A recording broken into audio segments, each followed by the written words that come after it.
Hello everybody. I'm back. Good morning, good afternoon, and good evening to people that are listening from various parts of the world. My name is Al Mina. I'm the Face Economics concept author, and also I will be sharing a little bit about some of the things that are going on in the U.S. marketplace as well as overseas. Just kind of review some of the things that are really starting to permeate and uh, bog down social media posts worldwide, not just in the U.S. market, but obviously the reach of social media is worldwide. So it's definitely affecting markets and affecting the psychology of the population in various countries. Anyway, let's get started and thank you for joining me. I appreciate your time and your curiosity. Obviously, the face economics concept is one that have um, never been really, uh, it's never been introduced to the marketplace prior to the social media giants becoming so big and so powerful and so uh, I guess authoritarian in a way. Um, yeah, I said authoritarian because they are basically exercising a lot of power over the population that have decided to use their platform in the marketplace. So, um, I don't know if you guys are aware that um, the current president um, is has been banned from Twitter and Facebook as well as Instagram. Now, I don't really care so much as far as politics is concerned. Politics will be incorporated in the evolutionary process of any country, any society. So I'm not really, interested so much in the political aspects of what's going on, um, you know, on social media. What I'm more interested in is how social media is being utilized to influence the marketplace. And politics just happens to be one of those components that play a role in the development of, economies and the development of societal roles in the marketplace. So, I feel as if in order for a marketplace to really thrive and be successful, there should be some sort of a dissent, and there should be, and that opposing view should be allowed to, reach an audience. Maybe, a view that we agree with or don't agree with.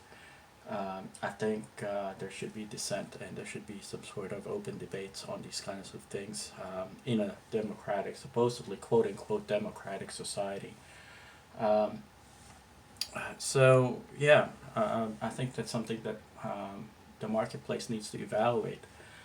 Do we want our businesses, especially our communication channels, to decide for us, as a marketplace, versus the marketplace making the decision whether, you know, um, giving someone or an you know an entity an opportunity to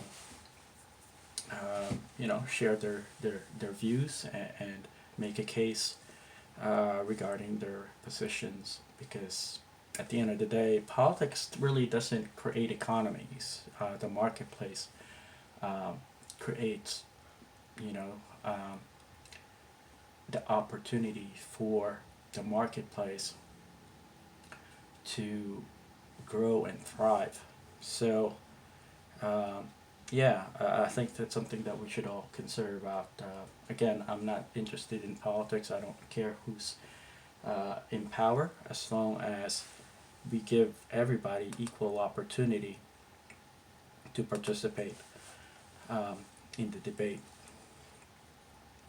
So, is it in our best interest of a society where the social media giants are interfering in the marketplace, and yet there is no way for uh, anybody to create, you know, some sort of prerequisites in which social media, companies and social media giants has to abide by some standards within the marketplace.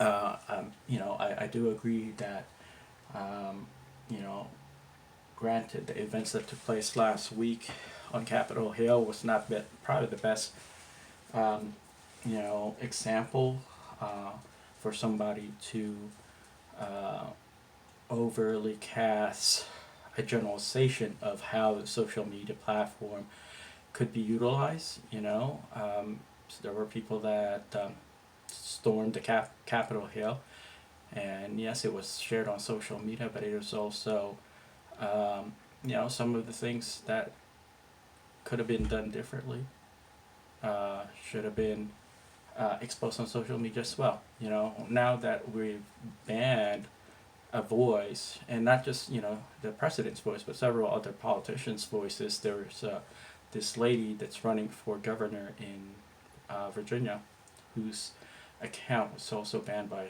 Facebook, as well as Ron Paul. So obviously these are conservative voices that have been restricted or denied access to the social media platform, which is not a good, you know, policy to have.